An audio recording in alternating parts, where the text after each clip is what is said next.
Hola, antes de comenzar el episodio me gustaría recordarte que he publicado 3 libros. El primero se llama Computación y Programación Funcional, que fue publicado en 2021 y es un libro que trata la programación funcional desde un punto de vista teórico y práctico.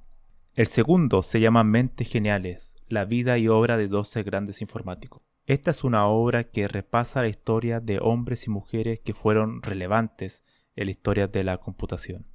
Y el último, el más reciente, se llama Principios de Programación, donde explico una nueva forma de entender la programación a través de 8 conceptos. Todos estos libros se pueden encontrar en librerías en España o en Amazon, y también en Latinoamérica se puede encontrar a través de Mercado Libre y Busca Libre. Para más detalles pueden visitar mi sitio web camilochacon.com.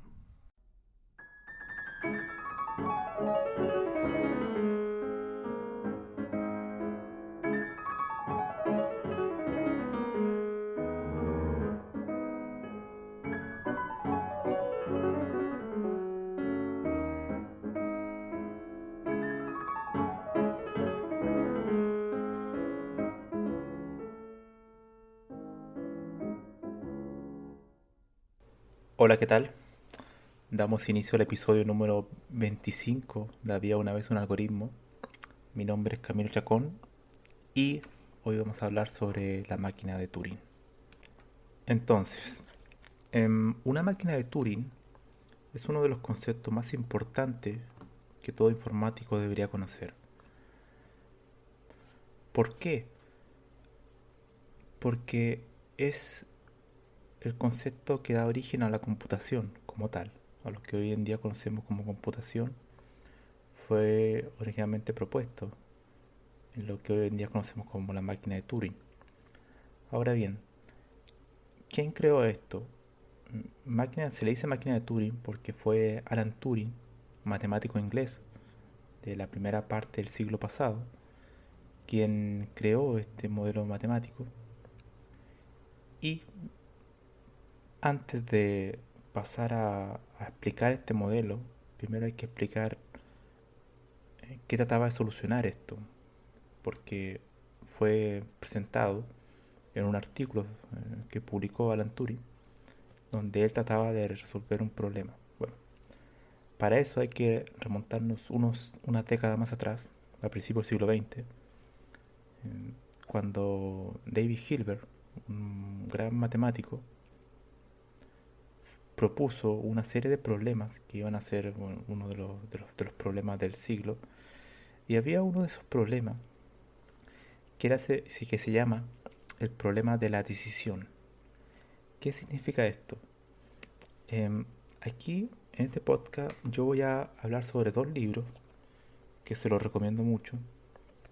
Uno de ellos es en español, que se llama La máquina que cambió el mundo, Génesis, desarrollo y evolución del ordenador, por Salvador Lucas Alba, un libro de divulgación que presenta una síntesis de toda la computación como tal, muy interesante y bastante recomendable. Y además tiene 200 páginas, es bastante fácil de leer, muy bien escrito, así que se lo recomiendo. Y el otro libro que también se lo voy a recomendar es el libro que se llama The Universal Computer, de Martin Davis, que es un lógico matemático que, dicho sea de paso, él fue alumno doctoral de Alonso Schur, que es el creador del cálculo lambda. Así que tiene un bagaje bastante amplio sobre todo lo que es la teoría de la computación. Entonces, volviendo al problema de la decisión, en este libro, el primero, de Salvador Lucas Alba, hay una cita que de hecho cita a Martin Davis, donde él explica lo que es el problema de la decisión. Y abro comillas. Dice, proporcionar un método que, dada una fórmula de la lógica, determine en un número finito de pasos efectivos y bien definidos si esta es válida o no. ¿Qué quiere decir esto? Es básicamente, tenemos una proposición lógica, cualquiera sea, y tenemos que construir una función, un algoritmo, que diga si se puede computar o no. O sea, si en un número finito de pasos termina o no termina esa, ese problema, si lo puede solucionar o no. O sea, básicamente el problema de la decisión es un problema verdadero o falso, ¿no? Retorna dos tipos de valores. Ahora bien, lo que sucedería con esto es que en el... Voy a dejar el libro por acá. Es que Alan Turing propuso en su artículo una solución para tratar este problema, que era básicamente demostrar que no existe un mecanismo efectivo para todo tipo de problemas. O sea, no tenemos un algoritmo que en un número finito de pasos pueda resolver cualquier tipo de proposición lógica. Esa es la idea central. Además, Turing, eh, cuando publica este artículo un año antes, había aparecido otro artículo de Alonso Schur, que de hecho le dediqué un podcast cuando hablo sobre el cálculo lambda. Él propone a Alonso Schur tratando de resolver este mismo problema, que en realidad no es una solución, sino que algo es negativo, ¿no? Tratan de decir que es insoluble, o sea, no se puede resolver. Y para proponer eso, él crea el cálculo lambda, que es la forma de realizar computación a través de funciones computables. Entonces el año siguiente Turing reafirma esta idea, pero con otro mecanismo. Llega a la misma conclusión de Alonso Schur, pero utilizando otro mecanismo. Que en el paper de Turing no se llamaba obviamente máquina de Turing, se llamaba A-Machine, que era como Automatic Machine, máquinas automáticas, donde él propone, y esto es bastante interesante, ese artículo deberían todos leerlo, que se llama un Computable Numbers, como números computables, está disponible en internet, ese PDF. Es bastante interesante porque ahí se da inicio un poco a la computación como tal. Y una de las cosas de por qué la máquina de Turing se vuelve mucho más popular, de hecho, que el cálculo lambda, es que la forma de que presenta la computación y la forma en que demuestra que el problema de decisión no existe, no es posible, es a través de una idea muy clara, muy intuitiva y muy simple de explicar y muy explícita, ¿no?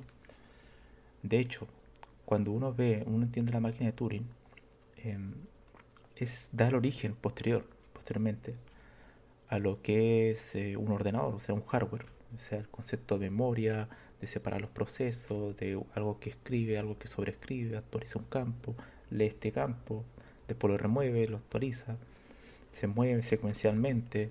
La forma secuencial de moverse de arriba hacia abajo es la programación imperativa.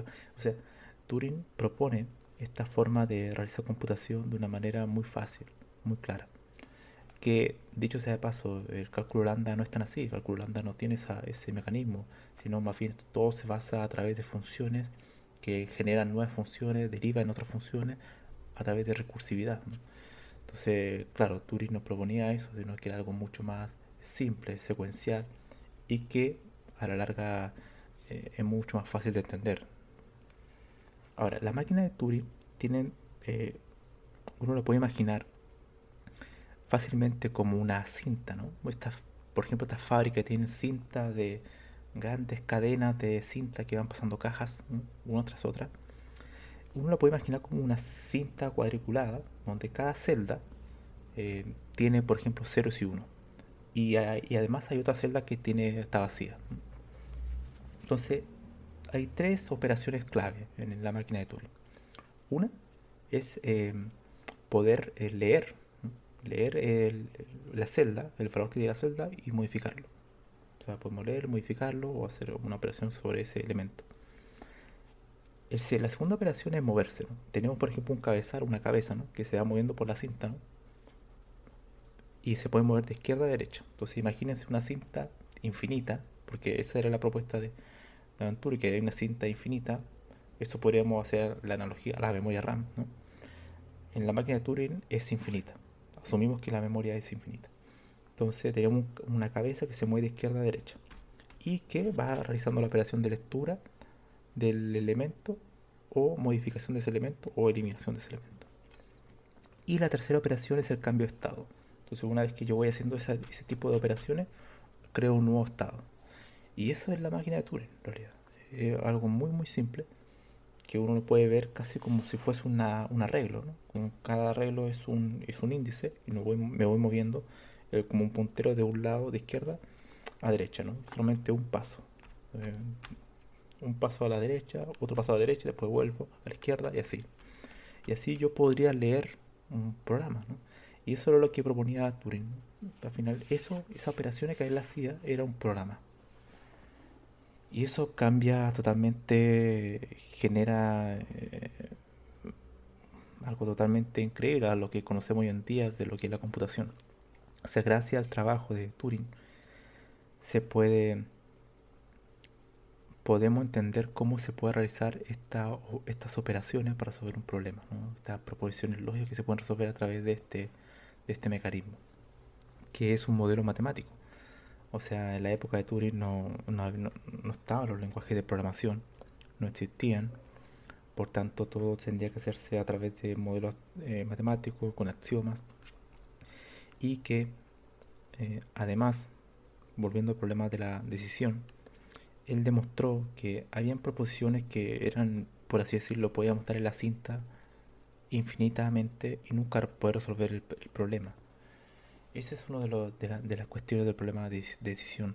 Y de hecho, uno de los problemas, otro problema que es derivado de aquello, y que él usa, que Turing usa en su artículo para tratar de dar respuesta, una respuesta negativa al problema de la decisión, él crea el concepto del problema de la parada. El problema de la parada es, supongamos que tenemos una máquina de Turing, ¿no? Un modelo matemático, y que recibe como input otro programa. Y tenemos que definir si ese programa se va a detener o no.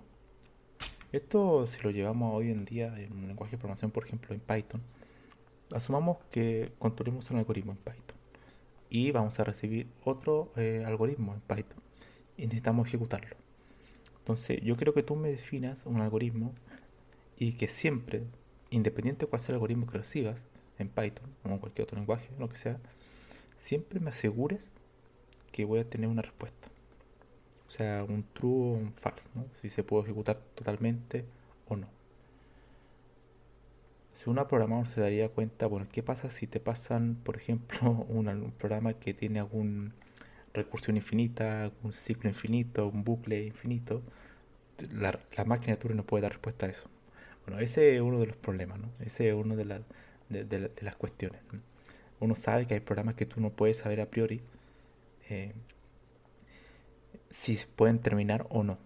Ahora, eso para otro podcast, pero o sea, han habido algunas cuestiones, algunos márgenes de programa que con ciertas restricciones que uno puede asegurar eso, no sé si es computable o no, si asegura que nunca va a caer en un bucle infinito, pero eso siempre es en un margen acotado, ¿no? Uno no puede asegurar que todo programa, o sea, todo, cualquiera sea, siempre vas a tener una respuesta, o sea, nunca vas a caer en un bucle infinito.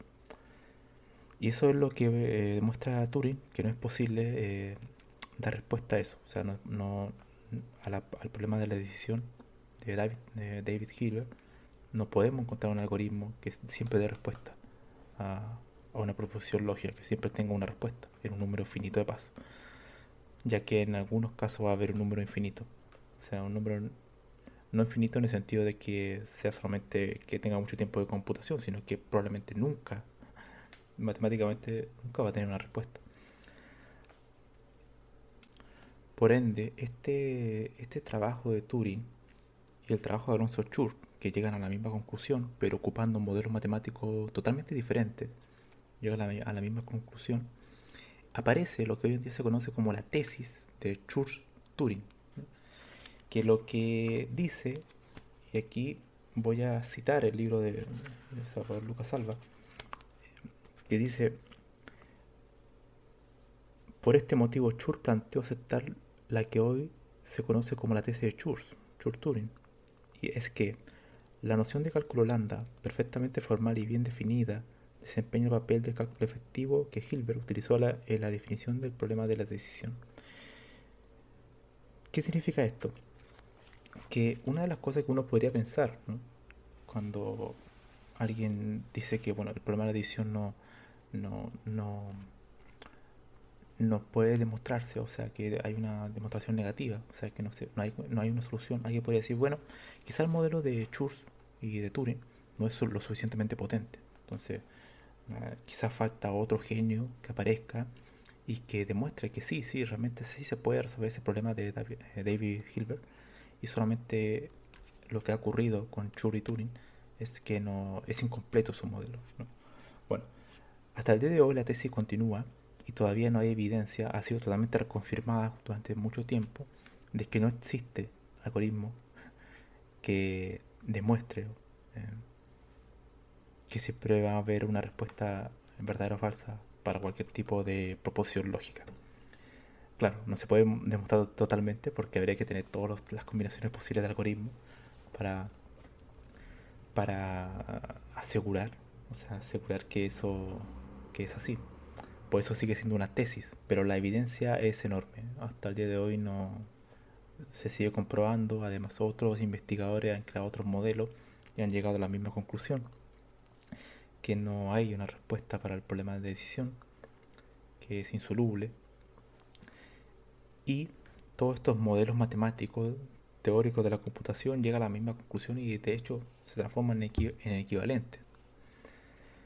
Y eso fue lo que se demostró en Turing y Schur, que trabajaron de hecho independientes, no trabajaron de manera conjunta. Y además Turing fue alumno doctoral, como también lo fue Martin David de Alonso Schur. Pero Turing había hecho su trabajo previamente a ser su alumno, creo, si no me equivoco. Pero bueno, el cálculo lambda de Alonso Schur y la máquina de Turing de Alan Turing fueron trabajos totalmente independientes y que llegaron a la misma conclusión para atacar el problema propuesto por David Hilbert. Y la conclusión fue negativa, ¿no? Una demostración negativa. Y eso es lo que hoy en día se transforma como la tesis de Church-Turing. Esto tiene obviamente muchas implicaciones filosóficas. En realidad hay algunas cuestiones que podrían dar para otro podcast, como el tema si el universo es una máquina de Turing, ¿no? Porque al final, si todo es computable o no. Pero bueno, ese para otro podcast. Lo que quiero volver ahora es a la máquina de Turing. La máquina de Turing obviamente influenció a lo que hoy en día conocemos como un ordenador, un computador. Y lo influenció principalmente al creador de la primera arquitectura de computadores, que fue von Neumann, que fue el que primero propuso en un artículo cómo deberían ser los componentes de un hardware, de un computador, donde tenemos el, el- un, con el CPU, ¿no? En la parte de la memoria, todos estos componentes separados y que se van comunicando entre ellos. La memoria es un concepto netamente de Turing, ¿no? El concepto de esta cinta que va leyendo y que va avanzando. Bueno, es un concepto, es el concepto de la memoria, de las celdas, ¿no? Toda la estructura de datos, de hecho, se basan también en esa idea. Las listas enlazadas, ¿no? Que un puntero a otro, bueno, eso nace desde la máquina de Turing. Y von Neumann se basó también en eso, en la máquina de Turing, para proponer esa primera arquitectura de hardware. Entonces, claro, la máquina de Turing no es un algo físico, no es algo concreto, no es un computador, sino que fue un modelo matemático que de hecho Turing no tuvo nada que ver en la primera construcción de von Neumann, de la arquitectura de los ordenadores. No tuvo nada que ver en eso, pero sí von Neumann habló con Turing en algún momento y seguramente fue influenciado por su idea y leyó el artículo, este artículo legendario de Turing. Si no me equivoco, fue en 1936. El Alonso Schur fue en 1935, un año antes. Si no me equivoco, o 34, bueno, por ahí. Yo actualmente estoy escribiendo un libro que estoy a punto de terminar, que trata sobre la programación funcional, pero no solo sobre la programación funcional, sino que también sobre el modelo matemático detrás de esta, que es el cálculo lambda. Por tanto, hay mucha conexión en eso, en aquello. Y también explico un poco cuáles son las similitudes con la máquina de Turing o con la programación imperativa también en la parte más aplicada. Y ahí, bueno, la primera parte del libro hablo un poco sobre la introducción a la computación. Y la introducción a la computación es a través de los modelos matemáticos. Y estos dos modelos están presentes, obviamente, el modelo de Alan Turing, la máquina de Turing, el modelo del cálculo lambda, que claro, el cálculo lambda es uno de los el corazón del libro. La segunda parte del libro es netamente enfocada al cálculo lambda. Y lo interesante es que a pesar de que son modelos totalmente diferentes, llegan a la misma conclusión. Por eso es que hoy en día los lenguajes de programación de hecho son también modelos matemáticos. Tenemos Haskell, tenemos C, tenemos Python y podemos hacer el mismo algoritmo en distintos paradigmas y llegamos a la misma conclusión. Bueno, es lo mismo que habían concluido Turing y Church en esa época, pero claro, para que ellos llegaran a la misma conclusión tuvieron que hacerla a través del lenguaje formal de la época, que es la matemática. Hoy en día uno puede comprobar eso a través de un lenguaje de programación moderno. Yo puedo escribir un algoritmo como el Quicksort en Haskell, después voy a C, después voy a Prolog y te puedes dar cuenta que lo puedes escribir en cualquier lenguaje y llegas al mismo resultado. Bueno, esa es un poco la idea. Y, y bueno, la máquina de Turing, posteriormente también aparecería el concepto de máquina universal de Turing, que al final es una idea de que esta máquina universal de Turing puede recibir otra máquina, ¿no? Al final es como una máquina recibe otra máquina y puede hacer distintos como procesos, por así decirlo, recursivos, ¿no? Y cada una va, es como múltiples cintas, ¿no? Pero es la misma idea de la máquina de Turing original. Yo los invito a las personas que no conocen sobre el concepto de la máquina de Turing que lean sobre eso, que vean documentales sobre Alan Turing. Hay bastante, hay algunos, no bastante, hay pocos disponibles por internet. También hay una película de Alan Turing que sí está bien. Y también sobre Alonso Chur, que es un personaje que quedó un poco más en el olvido. Turing fue el que se hizo eh, mayormente popular, pero Turing es totalmente merecido. De hecho, lo que él propuso, la computación, que una de las ventajas que tiene la computación imperativa es que es muy clara, no hay tanta abstracción. Uno ve la asignación de variables, cómo vas recorriendo un array, etcétera, ¿no? Esa secuencia de elementos que, a pesar de que yo estoy escribiendo un libro sobre la programación funcional, hay problemas que son muy buenos para tratar con la programación funcional y otros no tanto. Porque, claro, es algo innegable que la programación funcional requiere un poco más de abstracción. Hay mucha recursividad, mucha derivación de funciones, funciones tras funciones, que no es tan simple si no te has entrenado en pensar así. La construcción de algoritmos al principio puede ser un poco difícil. Y eso es mi trabajo, tratar de explicar en ese libro, hacer una comparativa entre el lenguaje imperativo y el lenguaje funcional, y cuál es la ventaja de uno y otro, y cómo conversan entre ellos. Y al final, claro, al final lo que estoy haciendo es tratar cómo conversa Alonso Chur y Alan Turing, ¿no? Que son los dos modelos opuestos y que al final derivarían en lo que hoy son los paradigmas, el paradigma funcional y el paradigma imperativo. Que el paradigma imperativo, desde el paradigma imperativo nacería el más popular que hoy en día, que el orientado a objetos. Que el orientado a objetos es una derivación del imperativo. Así que, bueno, la máquina de Turing es fundamental para cualquier informático. Es como para matemáticos saber sumar, restar. O sea, un informático tiene que saber al menos una idea básica de la historia de su área y de cómo funciona, al menos de una forma general, la máquina de Turing que daría el inicio a la computación. Em, las implicaciones de esto son enormes, son enormes. Hay muchísimas cuestiones, de hecho, de muchos trasfondos filosóficos.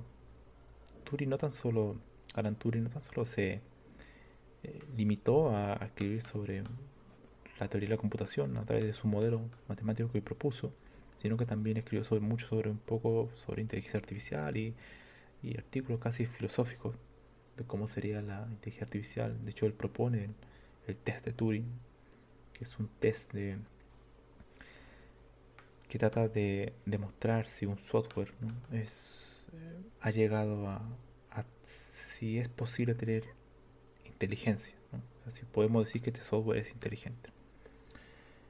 Y la prueba del test de Turing es muy simple de entender. Uno puede asumir que hay una persona chateando, por ejemplo, hablando con otra persona por un chat. Y la idea es que ese chat, la persona que le esté respondiendo, sea un software, ¿no? Un bot, por ejemplo. Y si el humano es engañado, o sea, él no se da cuenta, con las preguntas que le hace, no se da cuenta, es que está hablando con un bot, entonces pasó la prueba, pasó el test de Turing. Entonces podemos decir que ese software ha llegado a un nivel de inteligencia, ¿no? Ahora, eso hay algunos dicen que lo han podido... es bastante, también puede caer en mucha subjetividad, ¿no? Porque al final, ¿en qué momento uno puede decir que realmente fue engañado esta persona, ¿no? Quizás no le hizo las preguntas correctas, ¿no? Entonces, claro, ahí también hay un vacío. Pero ese test de Turing es fundamental también en el área de inteligencia artificial para entender cuándo un software, al menos tener una idea, una noción de cuándo un software podríamos catalogarlo como inteligente. Así, entonces damos término a este podcast sobre la máquina de Turing. Yo, bueno, como, como ya lo había mencionado, le recomiendo estos dos libros que son bastante interesantes. La máquina que cambió el mundo, de Salvador Lucas Alba. Muy, muy bueno. Es un libro que te da una noción general sobre la computación, sobre la historia de la computación. Muy bien escrito además. Y el libro clásico de Martin Davis, de Universal Computer. Es un libro que habla sobre los grandes personajes matemáticos y lógicos que fueron como los padres fundadores de la computación.